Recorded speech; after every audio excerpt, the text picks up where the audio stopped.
আসসালামু আলাইকুম। বর্তমানে ফলের মাঝে লিচু খুবই জনপ্রিয় একটি ফল। পরিমিত পরিমাণে লিচু খেলে শরীরের বিভিন্ন উপকার হতে পারে, আবার অতিরিক্ত পরিমাণে খেলে কিছু অপকারও হতে পারে। এখন চলুন জেনে নিই আমাদের লিচু কী কী উপকারী এবং অপকারী আছে। লিচু রোগ প্রতিরোধ ক্ষমতা বাড়ায়। লিচুতে ভিটামিন সি বেশি থাকে, যা শরীরে রোগ প্রতিরোধ ক্ষমতা বাড়াতে সাহায্য করে। শরীরে পানি ও শক্তি যোগায়। লিচুতে প্রচুর পানি ও প্রাকৃতিক চিনি থাকে, যা গরমে শরীরকে সতেজ রাখতে সাহায্য করে।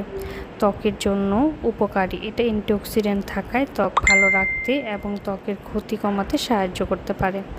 সহজে হজমে সাহায্য করে। লিচুতে কিছু পরিমাণ আঁশ থাকে, যা হজমে সাহায্য করে। পটাশিয়াম থাকায় রক্তচাপ নিয়ন্ত্রণে কিছুটা সাহায্য করতে পারে। প্রাকৃতিক কার্বোহাইড্রেট থাকায় দ্রুত শক্তি দেয় এবং দুর্বলতা কমাতে সাহায্য করে। কিছু সতর্কতা: খালি পেটে ভুলেও লিচু খাওয়া যাবে না, কারণ এতে হাইপোগ্লাইসিন থাকে, যা মারাত্মক স্বাস্থ্য ঝুঁকি। দিনে 4-5টার বেশি লিচু বাচ্চাদের খাওয়া নিষেধ। 2 বছরের কম বয়সী বাচ্চাদের না দেওয়াই ভালো। যদি দেওয়াই হয় তাহলে ভালোভাবে দানা ছড়িয়ে ভালোভাবে কেটে পরিষ্কার করে খাওয়ান।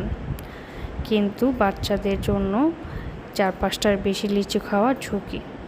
ধন্যবাদ সবাইকে।